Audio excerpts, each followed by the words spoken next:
Once upon a time in the restless heart of Lagos, a city that never sleeps but always dreams, there lived a young woman named Kemi Shade. She was 29, ebony-skinned, with eyes that saw through masks and a voice soft enough to calm storms. People said she was beautiful, not the loud, flashy kind that Lagos parties celebrated, but the quiet, deep kind that made strangers turn twice. Kemi lived in a modest duplex in Lekki Phase 1, not far from the traffic-heavy Admiralty Way, where the scent of grilled suya and car fumes danced in the air. Her home was neat, filled with plants and paperbacks, a contrast to the chaos of the city around her. She was a bridal stylist, a master with her hands, known for turning simple fabric into living art. But more than that, Kemi was a bridesmaid for hire. Not the fake, Instagram kind, she had become a trusted companion to dozens of brides. But this next wedding wasn't just work. It was personal. The bride was Ijeoma Udegbe, her best friend since university, the one person who knew her first heartbreak, her childhood nickname, and the scar behind her left ear. Ijeoma was vibrant, bold, and breathtaking, the kind of woman who walked into a room and made it hers. Their bond was real. Sisters, not by blood, but by years, tears, and shared secrets. Ijeoma was getting married to Oba Bankole Alabi, the youngest of the Alabi oil dynasty. A Lagos billionaire with clean suits, sharper eyes, and lips that always said the right things. Kemi had met him at their engagement dinner. He smelled like expensive cologne and entitlement. But when he smiled, the whole room smiled with him. Still, something in Kemi's spirit did not rest. She couldn't explain it, not yet, but it started the day Oba proposed. It was a private yacht party on the lagoon. Candles, a drone photographer, and a diamond ring that looked like it had been stolen from a royal museum. Ijeoma screamed, cried, kissed him, and jumped around. Kemi smiled, but it never touched her chest. From that day forward, the wedding plans became a Lagos headline. Hashtags, vendor tags, blog interviews. Ijeoma was everywhere. Oba spared no cost. They had 6 coordinators, imported orchids from Nairobi, 2 halls booked in 6 and Ikoyi, just in case. And still, Kemi was the one Ijeoma trusted with the most delicate tasks, selecting fabrics, dealing with tailors, organizing dress rehearsals, calming family tension. She was maid of honor, unofficial project manager, and emotional therapist, all in one. But under all the glitter and gold-plated decor, Kemi began to notice things. Little things. One night, while helping Ijeoma fit her custom Zahir Murad gown, Oba had walked into the room and barely looked at the dress. Instead, his eyes lingered on Kemi's reflection in the mirror just a little too long. And when she caught his stare, he smiled and said, "You always look like you're hiding something, Kemi." She laughed it off. But it stuck. Another time, while picking fabric in Balogun Market, Ijeoma's mother, Madame Rose, made a comment, half joking, half serious. "Oba is too fine to be tied down. I hope my daughter can keep him." Kemi raised her brow. She doesn't need to keep him. He should stay on his own. Madame Rose chuckled and turned away, but Kemi felt the message buried in the laughter. As the wedding drew closer, Kemi found herself sleeping less, dreaming more. She started journaling again, something she hadn't done in years. Her entries were short, raw, confused. "I love her. But I feel like I'm walking her to a fire." He looks at her like she's a trophy, not a partner. Why does her mother keep acting strange? Then came the rehearsal dinner. It was held in a high-rise rooftop lounge in Eco-Atlantic, with jazz playing and wine flowing. Oba gave a speech, smooth, charming, humble. Everyone clapped. But Kemi noticed something. Oba didn't mention love once. He spoke of legacy, alignment, good genes, partnership, power couple. But not once did he say, "Ijeoma is the love of my life." That night, Ijeoma and Kemi sat together in her bridal suite at Maison de Luxe Hotel, going over the program. Ijeoma beamed as she talked about her future, 3 kids, a house in Dubai, a skincare brand deal she had lined up. Kemi listened, nodding, smiling. But when Ijeoma asked, "Why are you so quiet lately?" Kemi said, "Just tired." But that wasn't the truth. The truth was, She had a sinking feeling. Like the ground under this wedding was too shiny. Too slippery. And as they sat in the candlelit room, a knock came at the door. It was the concierge. He handed Kemi an envelope. "This came for you." No name. Just her suite number. Inside, one sentence was written on a cream-colored card. "What you're looking for is on the 11th floor. Room 1104. Tonight." Kemi's heart pounded. She looked at Ijeoma, still humming to herself while applying lip gloss in the mirror. She didn't know it yet, but that night would change everything. The envelope was still warm in her hand. Kemi looked at the cream-colored card again, reading it 3 times as if the letters would rearrange themselves into something more comforting. "What you're looking for is on the 11th floor. Room 1104. Tonight." She glanced at Ijeoma, now lying on the bed in her floral robe, scrolling through TikTok wedding dances and giggling. The air smelled of roses, vanilla lotion, and scented candles.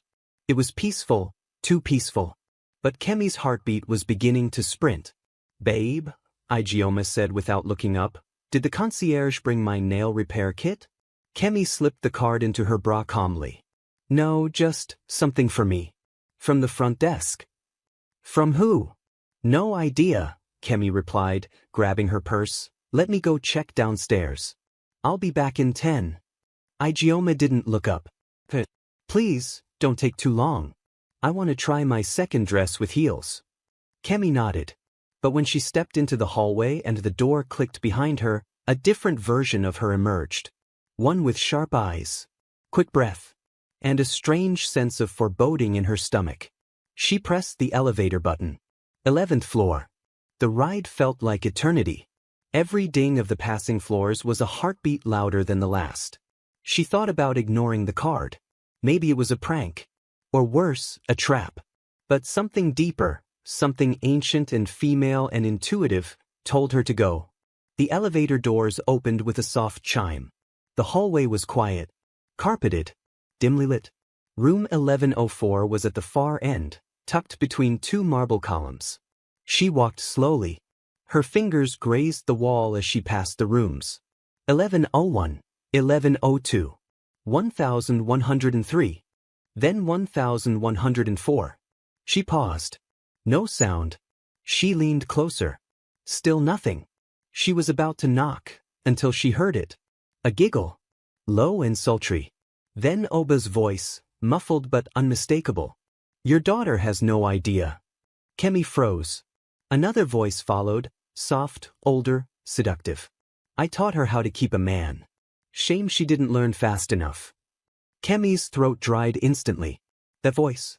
It was Madame Rose. Ijeoma's mother. Her breath caught in her chest. Another giggle. The unmistakable sound of kissing. Then a moan, not of surprise, but of pleasure. Kemi's feet wobbled beneath her. Her back slid against the wall as she crouched down, her mouth open, hands shaking. She pulled out her phone. Hit record. The voices became clearer. "Oba, after the wedding, I'll set you up in Banana Island. You'll never have to share a thing with her. Rose, that girl is too soft. Too naive. She thinks love keeps a man like you.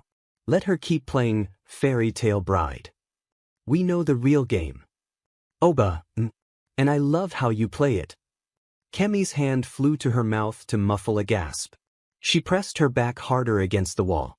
Then rose again. "Just make sure she signs the prenup without reading." "Oba, already done. Ijeoma signs anything I say. She thinks she's marrying a husband. She's marrying a handler." Laughter. Another moan. Kemi turned off the recording and stood slowly, her legs trembling. She felt dizzy, violated, but most of all, furious. She didn't knock. She didn't scream. She turned and walked back down the hallway like a ghost. By the time she returned to the suite, Ijeoma was trying on a silver-stoned Oso oak gelly, standing in front of the mirror, practicing her smile.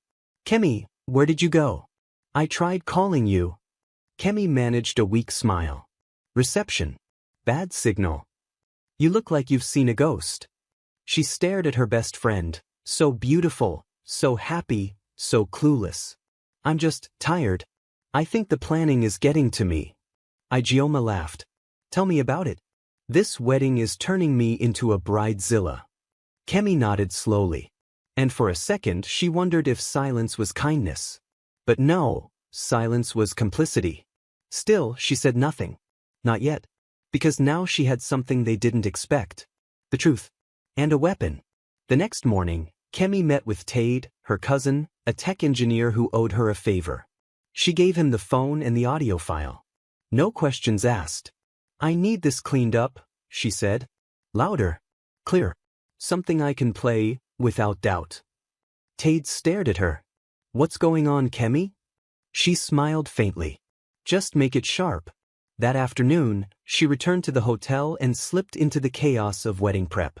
The decorators were arranging fresh orchids in the lobby. 2 horses arrived for the bride's entrance. Journalists from Naija Wedding Weekly hovered around the parking lot. Everything screamed wealth, class, perfection. But underneath it all, Kemi could feel the stench of rot. She entered the bridal suite again, acting like nothing had changed. Kemi! Ijeoma beamed, hugging her tightly. I don't know what I'd do without you. Kemi hugged her back. But something in her eyes had hardened. Later that night, as the girls laughed, drank Zobo cocktails, and took boomerangs in matching pajamas, Kemi stood near the window staring at the moon. She could hear them behind her. Bride of the year. Oba is so lucky. He better treat you like a queen. Kemi didn't speak. Because she now knew the truth.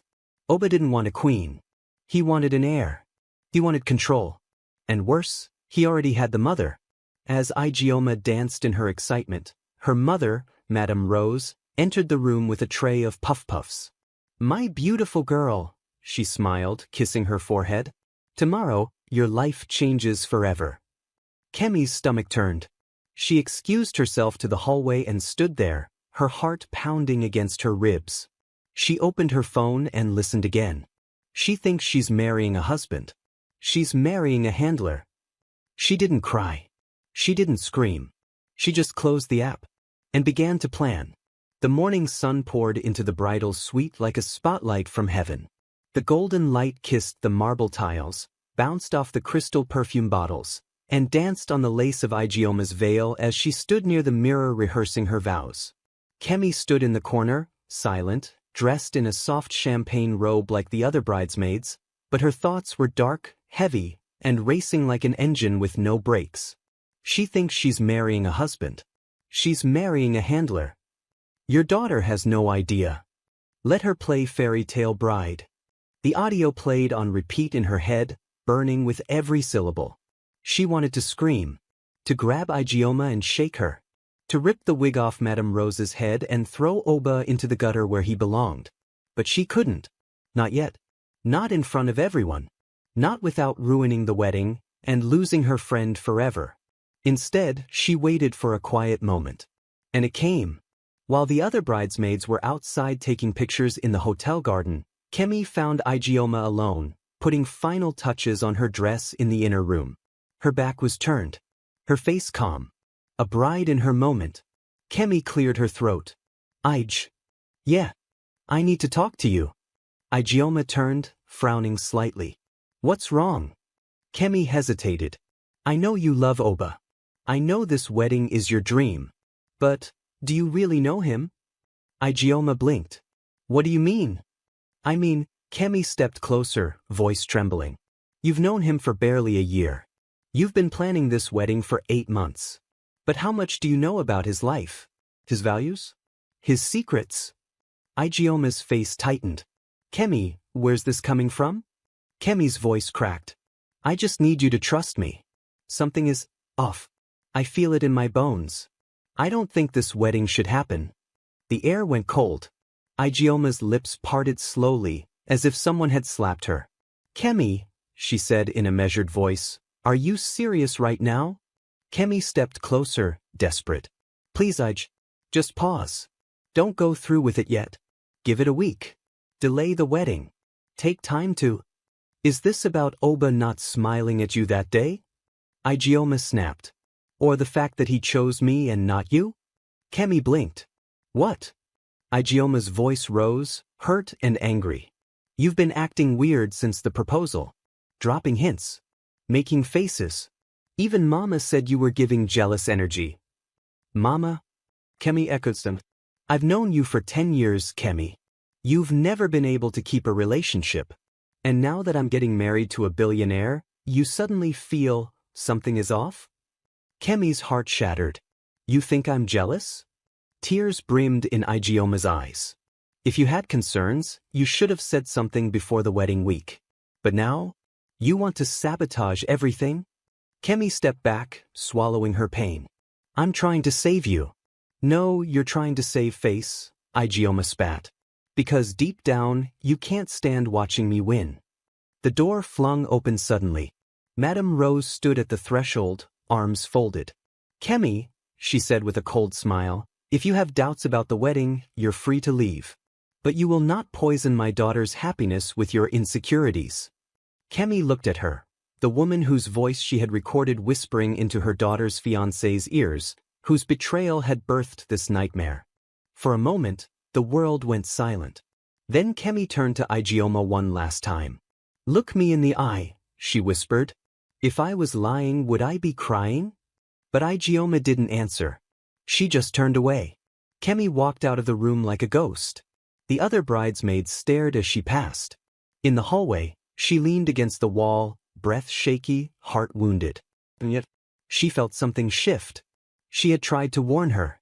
Out of love. Out of loyalty. And she was rejected. Now, they would learn another way. She opened her phone. The audio file was now crystal clear, edited by Tade and titled, Play Me at the Wedding, Final Cut. Back in her own hotel room, she opened her suitcase. She had packed 2 dresses, the soft pink gown Igioma picked for the bridesmaids, and a second outfit she hoped she wouldn't need. It was deep purple, sharp-shouldered, with gold embroidery that wrapped around her waist like armor. A headpiece that resembled a warrior queen's crown. Jewelry passed down from her grandmother, symbols of truth and protection. She laid it out on the bed. Then, with quiet conviction, she whispered, Let them dance. Let the world see. That evening, as the wedding eve party began on the rooftop, Kemi arrived late, dressed in silence, walking like a shadow through the celebration. She did not smile. She did not laugh. She greeted with nods. Her eyes never left Madame Rose, who gave her only the briefest of glances before whispering something to a waiter. Oba didn't speak to her at all. But Kemi noticed he kept watching her from across the room, almost suspicious, like a man who felt a shadow was following him. Later that night, Kemi sat by the fountain outside the hotel, feet bare, watching the moon. Tate arrived quietly and handed her a small box, a hidden speaker. It's set, he said. One press. Loud enough to fill a hall. She nodded. Thank you. He looked at her. Are you okay? She gave a half smile. I don't know. Then he asked, why not play it for Igioma now? Before tomorrow? Kemi looked up at the sky, then whispered, because I tried. She chose blindness. Let the truth come wearing white, and break her heart like thunder. The night before the wedding was supposed to be a celebration, of love, of new beginnings, of forever. But for Kemi Shade, it was the final hour before war. While laughter echoed through the hotel's rooftop lounge, while guests clinked champagne glasses under fairy lights, while Igioma and Oba posed for pre-wedding pictures by the floral arch, Kemi sat in silence, her soul heavy with grief and vengeance. The events of the past 48 hours spun around her like a whirlwind.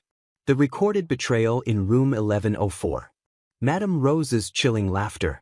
Igioma's rejection. The smirk Oba wore when no one was looking. Everything had shifted. This wasn't just a love story gone wrong. This was a well-executed deception, and Igioma was sleepwalking straight into it. In the bridal suite that night, final preparations buzzed around. The wedding planner, Auntie Ifioma, went over the order of events. Photographers did equipment checks. The stylists rolled in massive suitcases of makeup kits and gelly options. And there, in the middle of it all, was Igioma, glowing. Radiant. Kemi, she called, noticing her friend standing by the window again, don't be so tense. You'll make your makeup artist work twice as hard tomorrow. Kemi forced a smile. I'm fine. You sure? She nodded. But she wasn't. Not even close. Hours passed.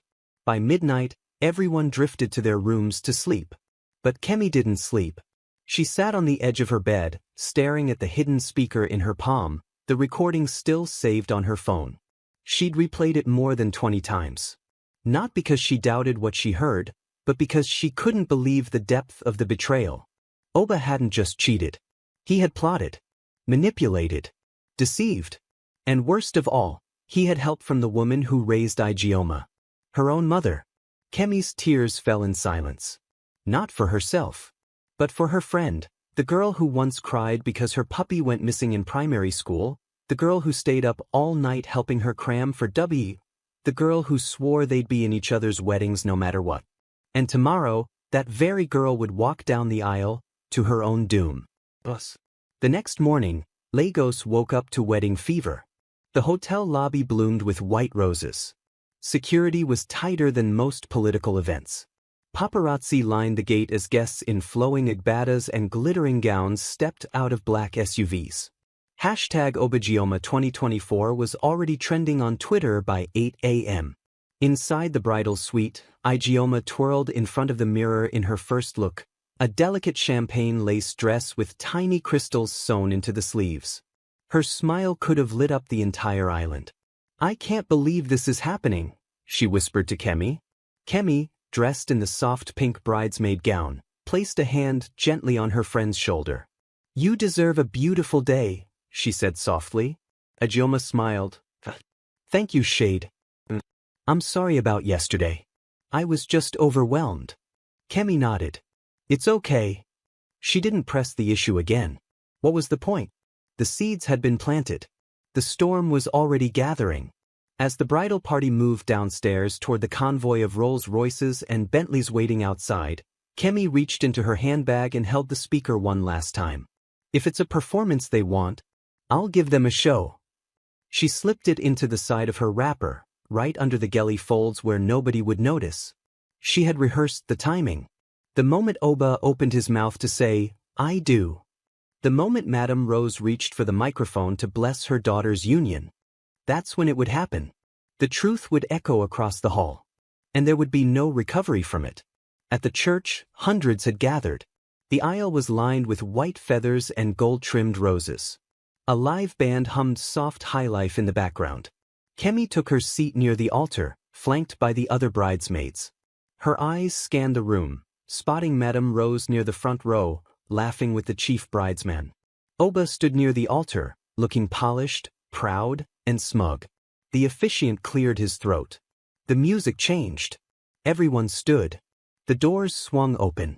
And Ijeoma, wrapped in layers of white, her veil glimmering, her smile wide and innocent, began her slow walk down the aisle. The crowd gasped in awe. Oba smiled. And Kemi? She reached into her wrapper and touched the switch. As Ijeoma floated down the aisle, draped in white and glowing with joy, the crowd turned into a sea of smiling faces and raised phones. The wedding hall inside St. Andrew's Elite Cathedral sparkled under massive crystal chandeliers. Every detail screamed luxury, from the 20-foot-tall floral arch at the altar to the violinists serenading the bride's slow steps. Influencers live-streamed, socialites whispered, and whispers of, Oba really pulled this off, rippled through the pews. But for Kemi Shade, seated just 4 rows behind the altar, the world blurred into one sharp thought. This is the last lie they will ever tell. Flashback, 36 hours earlier. The hotel room was dim, but the air was thick with something heavier than heat, guilt. Kemi had slipped back into the hotel that night after the rooftop dinner, convinced she had left her phone charger in the lounge. What she found instead was something she was never meant to hear. Voices. Whispers. Breathless laughter. She froze outside room 1104, recognizing Oba's deep voice. And another voice, silkier, older, but familiar. Madame Rose, she had whispered to herself in disbelief. She pressed her ear against the door. And what she heard would change everything. Voice recording. Oba, she's ready. The money's already in my Cayman account. Madame Rose, soft laugh. She's too eager. She thinks you're her destiny. Oba, all she wants is a big wedding. After that, you and I disappear. Madam Rose, she'll never recover. But she'll make us very rich. Oba, smirking tone, cheers to the perfect scam. Madam Rose, and to your favorite future mother-in-law. Kemi had stumbled backward from the door like she'd been stabbed. She didn't scream. She didn't cry. She pulled out her phone, hit record, and let it all play out. Every word. Every betrayal. Every giggle. She left quietly and began to plan. Back to present. The officiant raised his voice, drawing Kemi back to the wedding altar. Do you, Oba Aladameji Ajala, take this woman, Ijeoma Rose Nwankwo, to be your lawfully wedded wife? Oba smiled. I do. A thunder of applause shook the hall. Kemi's hand slipped toward the hidden switch in her wrapper. Her thumb hovered. Not yet. Let the deception simmer. Do you, Ijeoma, take Oba to be your lawfully wedded husband? Ijeoma beamed under her veil. I do. Another wave of applause. The priest raised his hands. If any man knows why these two should not be joined together. The crowd chuckled. It was tradition. A formality. No one ever interrupted at this point. Except, this time, someone did. A voice echoed through the loudspeakers, cutting through the priest's sentence. Oba, she's ready. The money's already in my Cayman account. Madam Rose, she's too eager. She thinks you're her destiny. Oba, after the wedding, you and I disappear. Madam Rose, she'll never recover. Oba, cheers to the perfect scam. Madam Rose, and to your favorite future mother-in-law. The hall froze. Time stopped. Everyone turned. Guests gasped. Phones dropped. Even the priest dropped his Bible. Oba's eyes darted around wildly. What is that? Turn it off. But the recording continued, blasting Betrayal in crystal-clear audio across the cathedral. Ijeoma staggered. Her veil trembled. Her knees wobbled. Mama? She whispered. Madam Rose had gone pale. It's fake. This is edited. This is nonsense. But her voice in the recording kept playing, a damning truth in her own words. Kemi stood up slowly, eyes locked on both of them. She didn't smile. She didn't cry. She simply walked toward the altar, with the speaker in her hand. Every camera turned to her now. Every guest leaned forward in disbelief. The bridesmaids covered their mouths. The groomsmen didn't know where to look. Oba took one step back. Madam Rose whispered, "This girl is possessed." But Kemi? She stepped beside Ijeoma, who was trembling in her wedding gown, tears falling freely. And Kemi said calmly, "I warned you. I begged you. But you thought I wanted what you had." She turned to the crowd. "I didn't want her life. I wanted her to live." Then she turned back to Madam Rose and Oba. "This wedding is cancelled." She dropped the speaker and walked away. You could have heard a pin drop in that grand cathedral. The scent of roses and frankincense, once warm and comforting, now hung in the air like a trap. Half the guests were frozen in shock. The other half were already on their phones, tweeting, recording, or calling someone, anyone. The trending hashtag #Obajioma 2024 twisted instantly into a firestorm. Hashtag wedding of the year. Hashtag scam of the century. Hashtag mother-daughter betrayal. Hashtag Kemi Shade was right. But none of that mattered to Kemi Shade as she stepped out into the blinding Lagos sun. She didn't flinch. She didn't look back. She didn't even wait for a ride. She walked, galley high, wrapper swinging, as if she were walking away from fire, not a fairy tale. And in which she was. Inside the church. Ijeoma collapsed into a pew, her face buried in her hands. Guests murmured around her, a mix of pity and gossip. Did you hear what Oba said? Her own mother, God forbid. That Kemi girl warned her. And she ignored it. This wedding is cursed. I'm out. Madam Rose was ushered away by two of her sisters, her face stony and tight. Oba kept yelling at the sound crew, swearing the audio was fake. But no one believed him. He was finished. The wedding was over. But the storm was just beginning. Said, Kemi reached the main road and finally flagged down a taxi. She didn't want to go home. She didn't want to go anywhere she was expected to be. So she told the driver, "Take me somewhere quiet." He nodded, no questions asked. As the city rolled past her, the crowded shops of Lekki, the waterfront mansions, the hawkers yelling, "Gala! Pure water!" Kemi's mind replayed everything that had brought her to this moment. Ijeoma calling her jealous. Oba's smug eyes every time she tried to speak. Madame Rose's manipulative charm. The sound of the recording echoing across the church. She'd done what she came to do. But why did it still hurt so much? Later that evening, the wedding scandal had made it to the blogs. Shocking, groom caught on tape plotting with bride's mother. Kemi Shade, the bridesmaid who brought the truth. Hashtag Oba scandal. What really happened behind the veil? Some praised her. Others called her dramatic. But one thing was clear.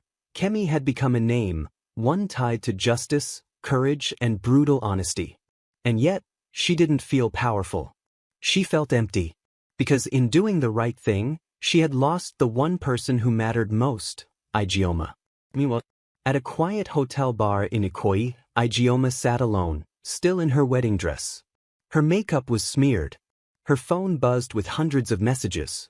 Her heart felt like a cracked plate, broken in places that might never be glued back.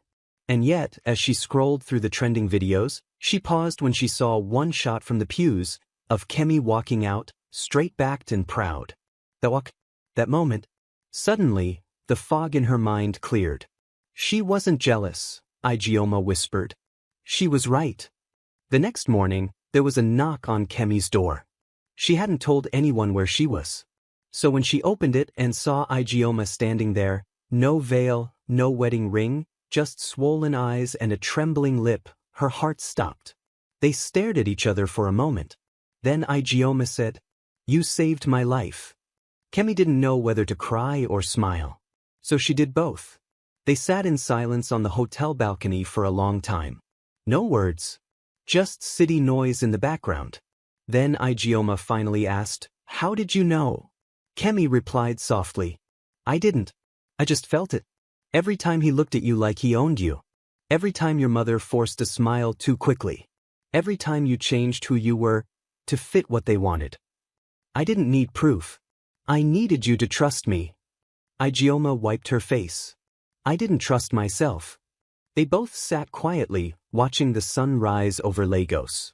The world would keep talking. The scandal would live online forever. But for this moment, they had silence. The Lagos sun was merciless that Monday morning, but not as merciless as the headlines. Every blog, every gossip page, every radio show, they all had the same story plastered across their feeds. Groom and bride's mother caught in scandal. Wedding of the year ends in disaster. Billionaire groom exposed by brave bridesmaid. By noon, Oba's name was mud. His business partners started withdrawing from pending contracts. A luxury real estate deal he had announced just weeks before went cold overnight. The banks that once smiled at him with open arms began dialing back. And Madame Rose? Her face, once seen at every high society gala, was now a meme, her voice clip paired with mocking captions. "Cheers to the perfect scam." She couldn't step outside her house without neighbors whispering.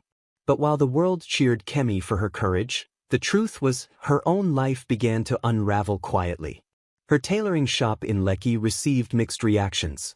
Some brides canceled their fittings, whispering that she was too dramatic, that they didn't want their ceremonies ruined by a truth crusader. Others praised her, calling her a hero in Gelly, but brought more gossip than customers. Even her landlord frowned when she passed, muttering, "This is why women shouldn't poke their nose into another family's business." Kemi smiled in public, but at night, in the solitude of her one-bedroom apartment, she cried. Because truth-tellers often pay in loneliness. Meanwhile, Oba called Ijeoma endlessly. Voicemails. Flowers. Even threats disguised as apologies. "It was a mistake. Your friend faked that recording. Don't throw away what we have." But Ijeoma didn't answer. She blocked him. Her silence was louder than any insult. Madame Rose, however, was not silent. One evening, as Kemi left her shop, she saw a black SUV parked by the curb. The tinted window rolled down. And there sat Madame Rose, face hidden behind oversized sunglasses. "Kemi Shade," she hissed, her voice sharp as broken glass. "Do you know what you've done? You've destroyed my family. You think the world will thank you? They will chew you and spit you out. Watch." Kemi met her gaze without flinching. "I didn't destroy your family. You did. The day you betrayed your daughter." The car sped off, but her words lingered in the air like smoke. That night, Ijeoma came to sleep at Kemi's apartment. She couldn't bear her mother's presence anymore. The two friends sat up on the living room floor with cups of hot tea, the Lagos night buzzing outside their window. Ijeoma stared into her mug. "You were right about everything. But tell me, Kemi, why didn't you just show me the recording earlier? Why wait until the altar?" Kemi's chest tightened. "Because you wouldn't have believed me. Not until everyone heard it too." Ijeoma nodded slowly, tears brimming. "And now, everyone has." The silence between them was heavy. Because though Kemi had saved her, she had also broken her. The next morning, the gossip blogs shifted their focus. Now, they weren't just mocking Oba and Rose. They were turning their eyes toward Kemi. Who really is Kemi Shade? Bridesmaid or bride's rival? Insider claims she always had feelings for Oba. But rumors. Poison. Screenshots of her old pictures with Ijeoma resurfaced, twisted into narratives that made her look jealous, scheming, even bitter. And though Ijeoma tried to defend her, her voice was drowned out in the noise of social media. Kemi scrolled through it all in silence. Her heart hurt, not because strangers mocked her, but because she had given up her peace for someone else's truth. And the world was already twisting it. That evening, she received a call from her cousin Tate. "Kemi, don't go home tonight. I just overheard something. Oba is furious. He says you cost him millions. He's threatening to teach you a lesson." Kemi gripped the phone tighter. "What kind of lesson?" "I don't know. But stay safe. Please." She hung up slowly, looked around her empty shop, and whispered to herself, "They want a war? Then let them come. I'm not done yet." The city moved on fast, but Oba did not. By the second week after the scandal, Lagos was buzzing with new gossip. Another politician's mistress, a celebrity caught in Dubai. The blogs shifted quickly, as they always did. But for Oba Bank-Olalabi, the stain would not wash away. His businesses bled. Investors withdrew. His father refused to take his calls. The proud Alabi family name, once synonymous with oil money and luxury, now dragged through the mud because of a 6-minute audio file. And to Oba, there was only one person to blame: Kemi Shade. It began with whispers. First, anonymous blog posts suggesting that Kemi had fabricated the recording with AI tools. Then, fake receipts claiming she had been in love with Oba all along, painting her as a jealous bridesmaid who wanted him for herself. Next came the harassment. Men in dark glasses loitered near her tailoring shop. Strange calls rang her phone at midnight, silence on the other end. One evening, as she walked home from the market, a motorcycle screeched past, and a stone wrapped in paper landed at her feet. She opened it.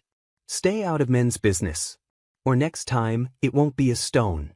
Her hands trembled, but her resolve didn't break. Inside her small flat, Ijeoma paced. "Kemi, this is getting dangerous. You should leave Lagos. Travel for a while. Stay with family in Ibadan or Abuja." But Kemi shook her head. "No. Running will make them think they can silence me. They need to understand, truth doesn't die because men throw stones." Ijeoma wiped her tears. "You're risking your life for me." Kemi took her friend's hand. "Not just for you. For every woman who thinks silence is safety. Someone has to break it." That same week, Madame Rose attempted damage control. She appeared on a talk show, elegantly dressed, voice dripping with fake sincerity. "My daughter was manipulated. That girl Kemi twisted everything. She has always been jealous of Ijeoma.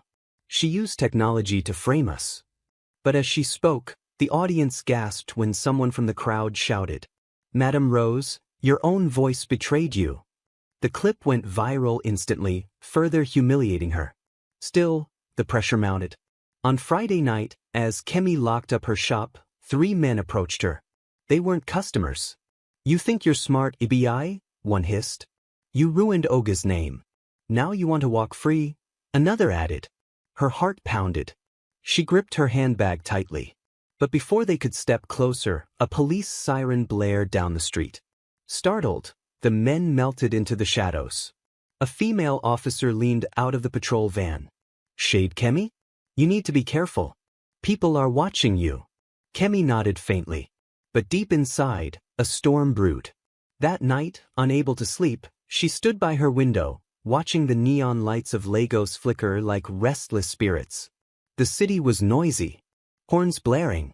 Music booming from distant clubs. But inside her chest, there was only silence, the kind that comes before thunder. She opened her notebook and wrote a single line. "If they want to fight me with lies, I'll fight back with proof. Let the whole world hear it again." The next morning, she walked into a media house with a flash drive in her hand. The receptionist raised her brow. "What's this?" Kemi smiled faintly. "The truth. Play it." And when the recording hit the airwaves on national radio that Sunday afternoon, Lagos stopped. Market women turned up their radios.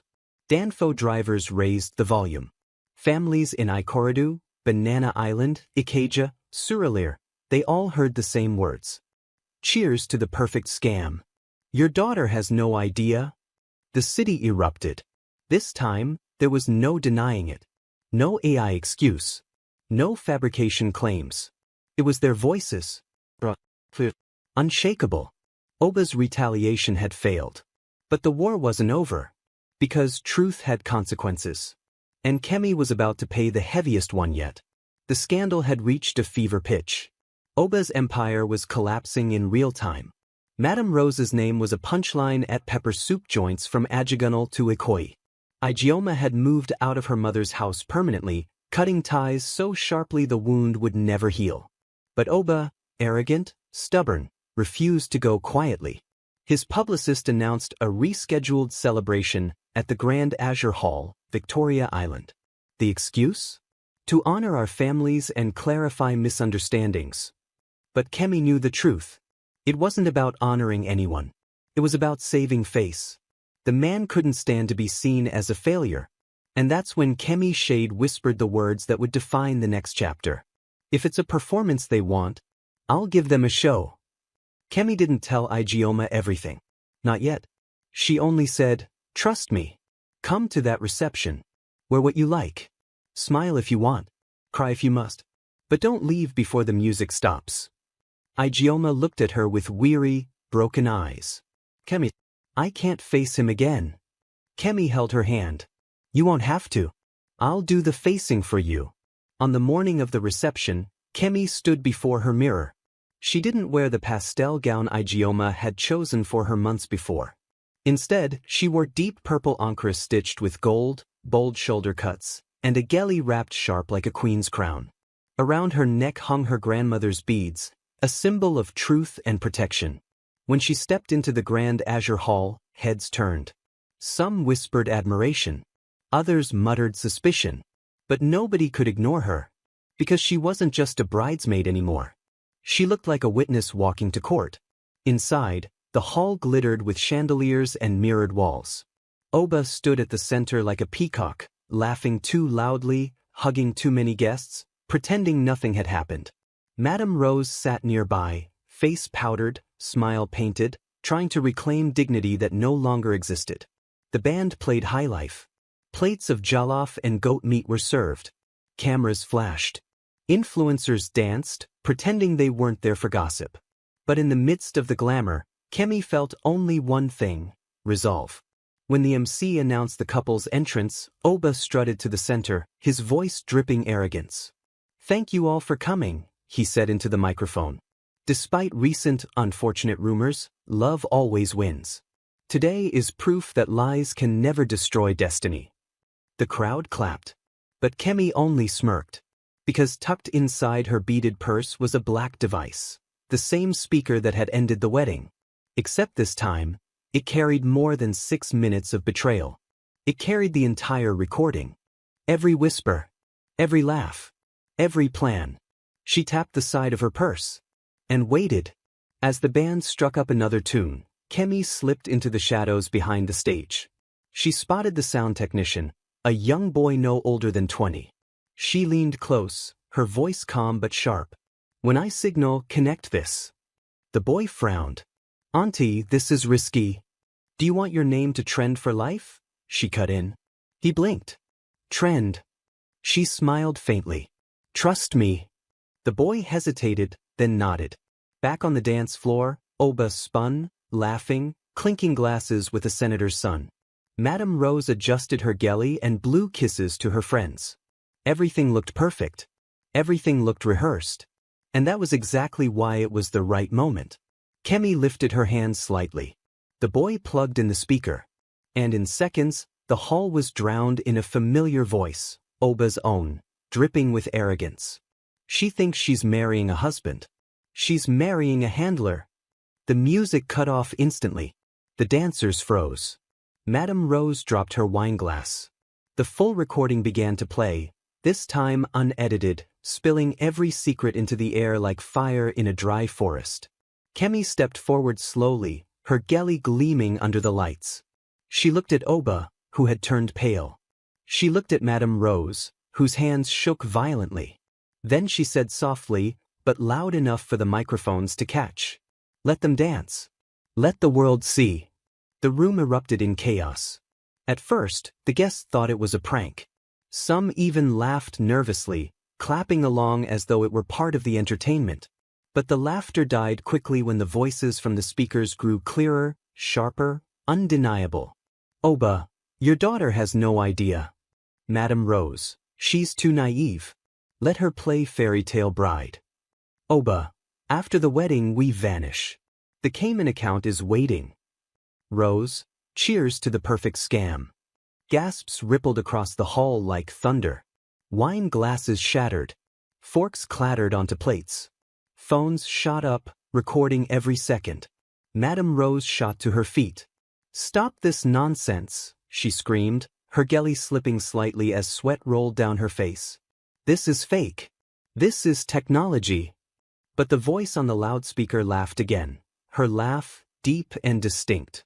Even her closest friends turned their heads away in shame. Oba staggered forward, grabbing the microphone. "Lies. All of it. Fabricated by a bitter bridesmaid." He pointed at Kemi, his face twisted. "She has always been jealous. She wants to destroy me." Kemi took one step forward. Her voice was calm, but every syllable cut like a blade. "Jealous of you, Oba? A man who sells love like a cheap commodity? A man who plots with a mother against her own child?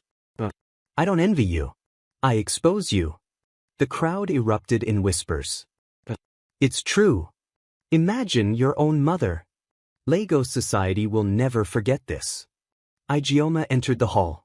Her dress wasn't white anymore. She had torn off the lace sleeves, stripped off the veil, leaving only a simple wrapper tied around her waist.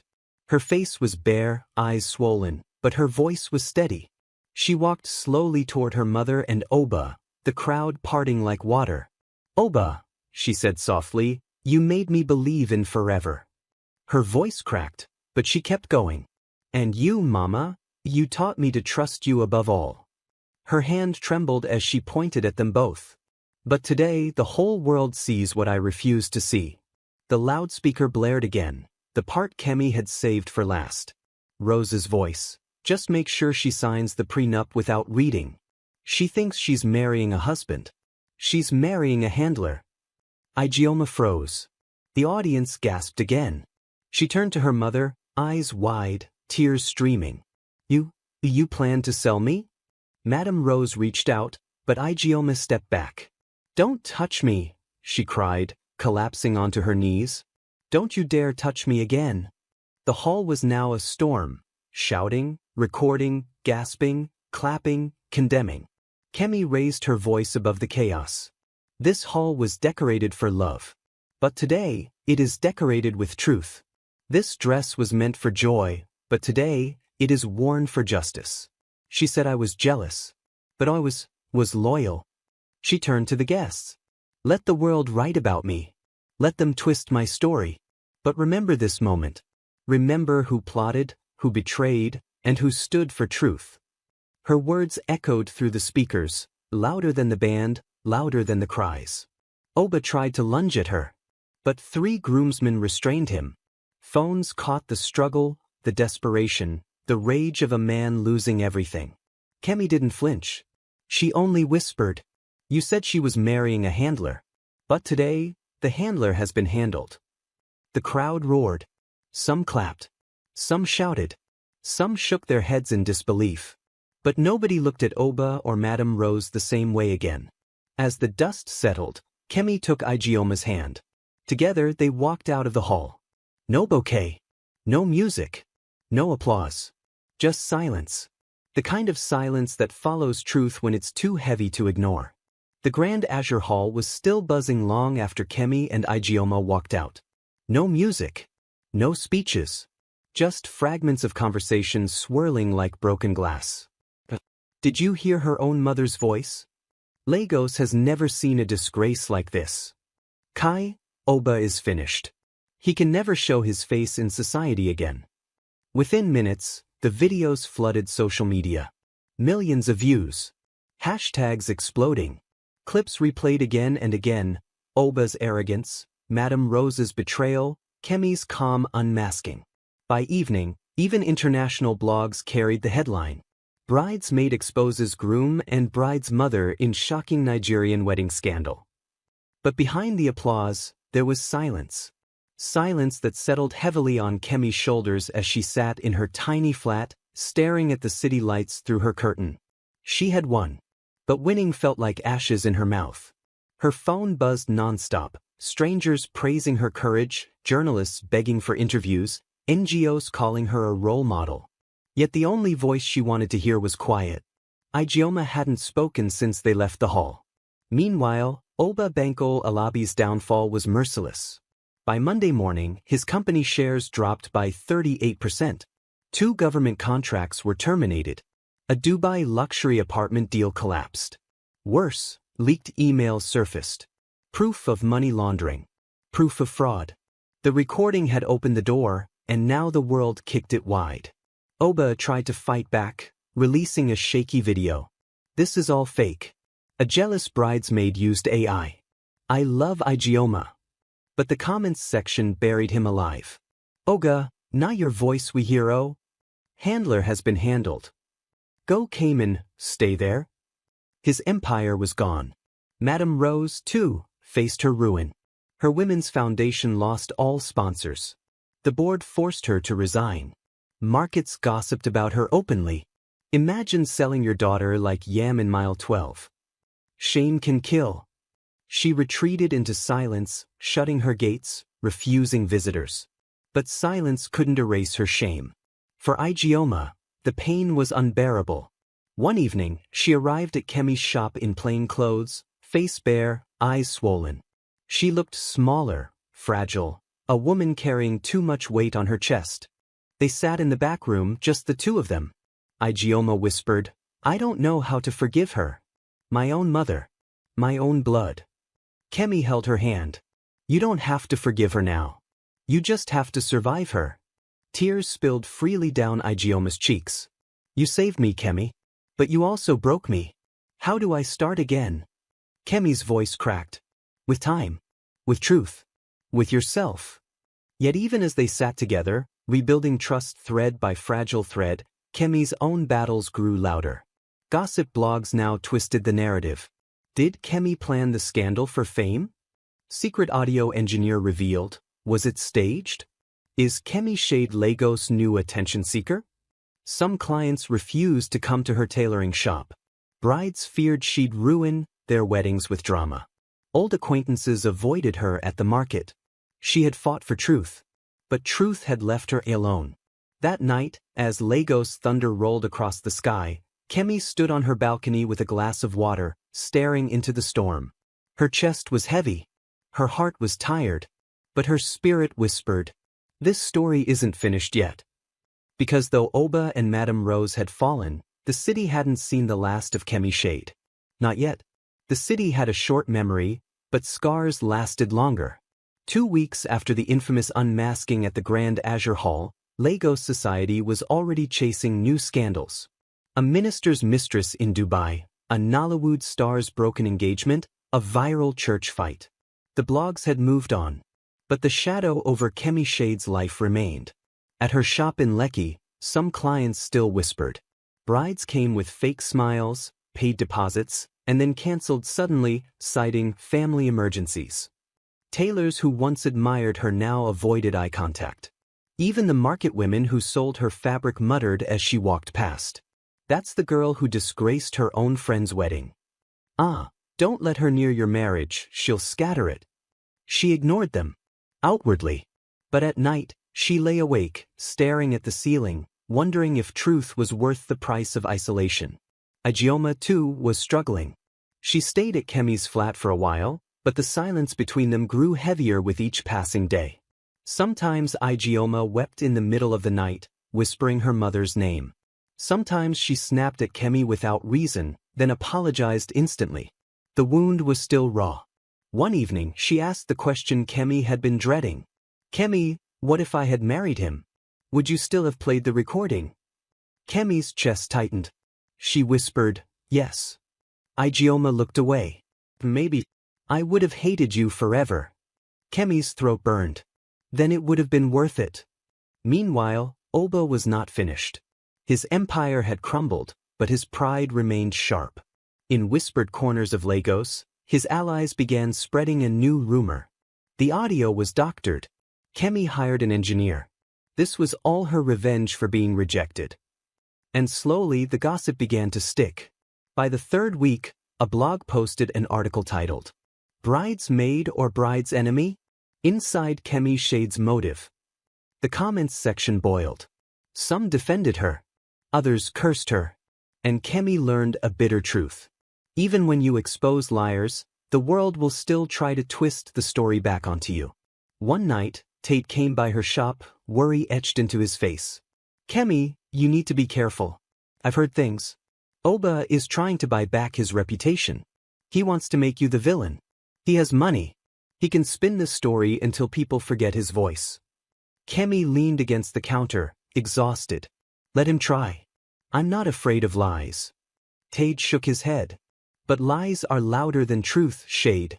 And Lagos loves noise." That night, Kemi sat with her journal, pen trembling in her hand. She wrote, "I have carried her pain. I have carried their shame. Now I must carry my own." She closed the book and looked at her reflection in the window.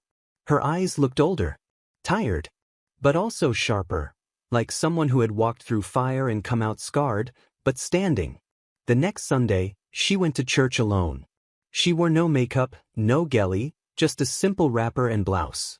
The congregation stared as she entered, whispers rippled, phones clicked. But when she sat in the back row, she felt peace. Because for once, she wasn't hiding. She bowed her head and whispered, "God, let my silence speak louder than their lies." Outside, as she stepped into the Lagos sun, Ijeoma was waiting at the gate. Her eyes were swollen, but her voice was steady. "I've decided to leave Lagos for a while," she said. "Too many memories. Too much noise." Kemi nodded. "That might be best." Ijeoma touched her hand gently. "But before I go, thank you. Even if the whole world misunderstands you, I don't. Not anymore." Kemi's eyes watered. She didn't speak. She just squeezed her friend's hand. That night, as she locked her shop, Kemi saw a note slipped under the door. It wasn't signed. Just 7 words, written in rushed ink. "This story is not over for you." Her heart pounded. Because she knew exactly whose handwriting it was. Oba's. The note burned in Kemi's hands long after she found it. "This story is not over for you." She knew Oba's handwriting, bold, jagged strokes like a man who always wanted to dominate even the page. But instead of fear, a strange calm washed over her. If he wanted a final round, she would give him one. 3 days later, whispers spread across Lagos high society. Madame Rose was hosting a forgiveness banquet. The press release said, "A night of reconciliation and healing, to prove that love conquers scandal." Everyone knew what it really was: damage control. An attempt to polish their names, repaint their shame with laughter and champagne. Kemi wasn't invited. But the note under her door was enough of an invitation. She dressed simply that evening, not in gelly, not in warrior purple, but in a plain black gown with no jewelry. She wanted no distractions. Just truth. The hall at Victoria Island gleamed with chandeliers and gold-draped tables. Waiters floated with trays of champagne. The city's elite gathered, whispering nervously as Oba and Madame Rose made their grand entrance.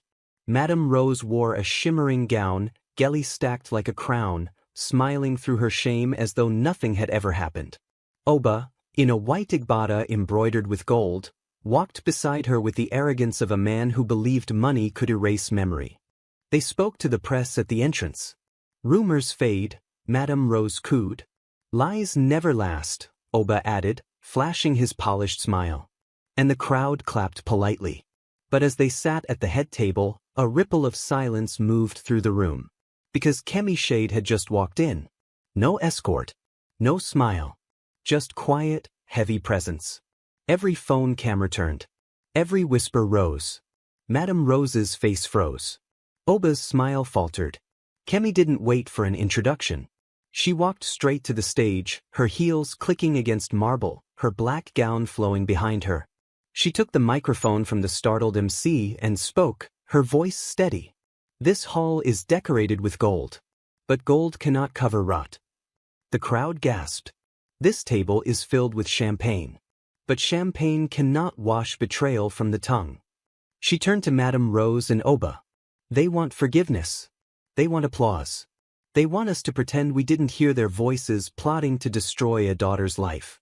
But truth doesn't disappear because liars wear lace and igbada. Murmurs erupted.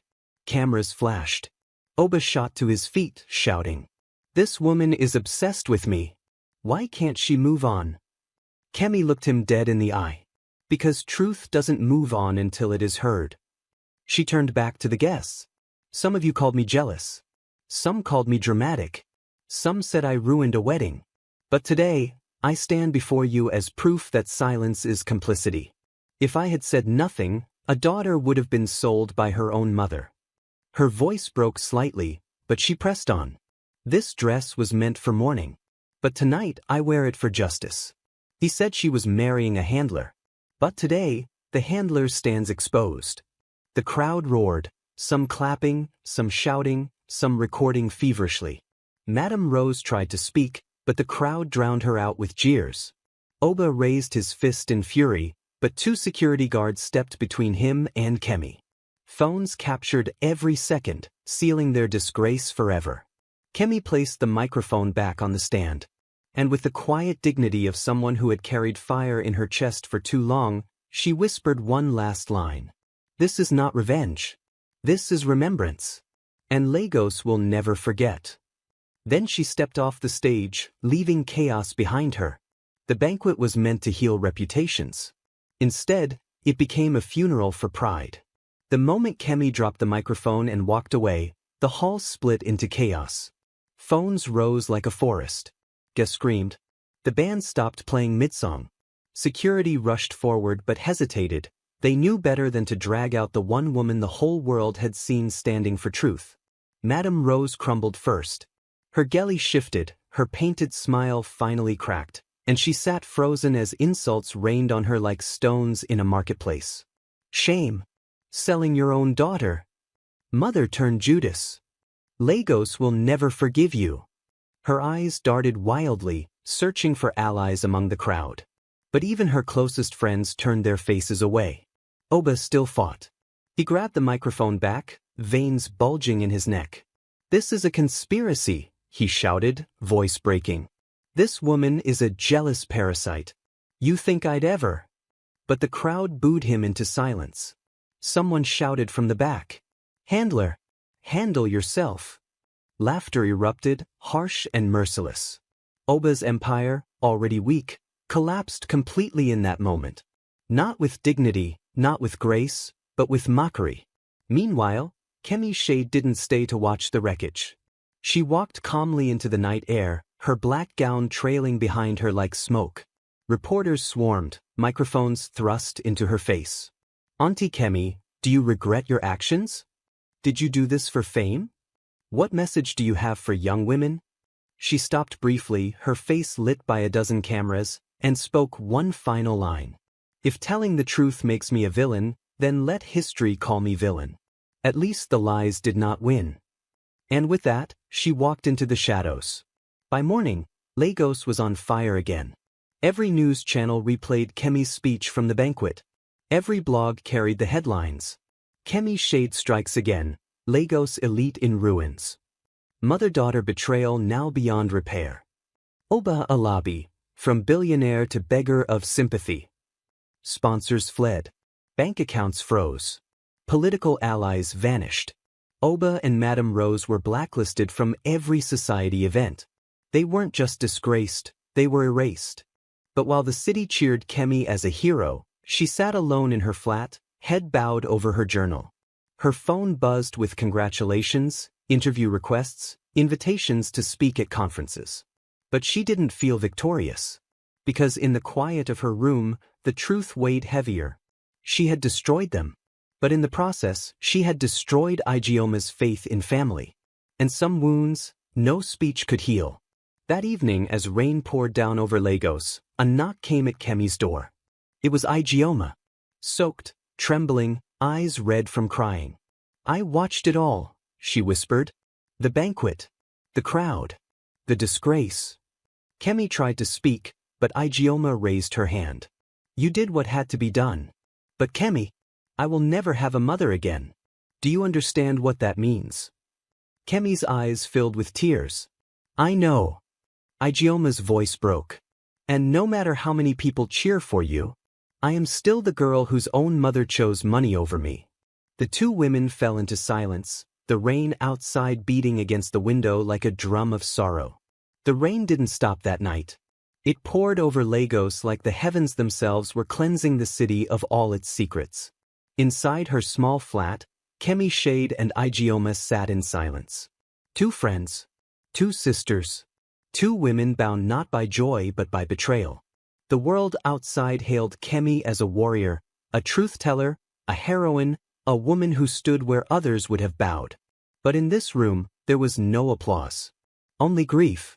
Oba vanished from Lagos. Some said he fled to Dubai.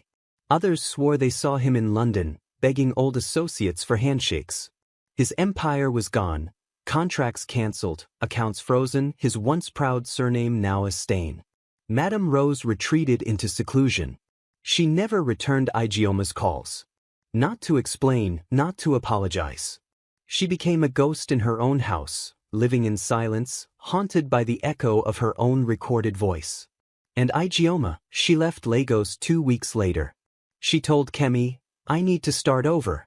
Far away from the eyes, the whispers, the pity. Kemi hugged her tightly, tears soaking her shoulder. I'll be here when you return, she whispered. But deep inside, she wondered if Igioma would ever return the same. The city moved on, as Lagos always does. New scandals. New hashtags. New distractions. Kemi's shop remained open, but quieter. Brides came again, but their smiles carried caution, as though they feared the truth might follow them down the aisle. She didn't fight it. She accepted her new role, not just a tailor of dresses, but a tailor of truth. Some nights, she wrote in her journal, her words heavy with both pride and pain. I saved her from fire. But in saving her, I burned myself too. One Sunday morning, months later, Kemi walked through Balagan Market. The air was thick with fried plantain and pepper, traders shouting prices, children weaving through crowds. An old woman selling beads called to her. Auntie Shade, the brave bridesmaid. Kemi smiled faintly. I'm no heroine. The woman pressed a strand of coral beads into her hand. Maybe not. But because of you, many daughters will look at their mothers twice. Many brides will ask questions before signing. Truth has a cost, but you paid it so others could live free. Kemi clutched the beads, tears welling. For the first time in months, she felt a strange peace. That evening, she sat on her balcony, watching the sun set over Lagos Lagoon. The sky was painted in orange and purple, the water shimmering as though nothing bad had ever happened. She whispered into the wind. They took my peace. They took my name. But they did not take my truth. Her eyes closed, her heart finally lighter. Because even though the city would move on, even though history might twist her story, one thing would remain. She was the woman who stood. The bridesmaid who chose truth over comfort. The friend who carried fire in her hands and burned away the lies. And though it cost her everything, it gave her something priceless. Freedom. She didn't win back the years, but she reclaimed her name. And that's how Kemi Shade, a simple bridesmaid, became the woman Lagos would never forget.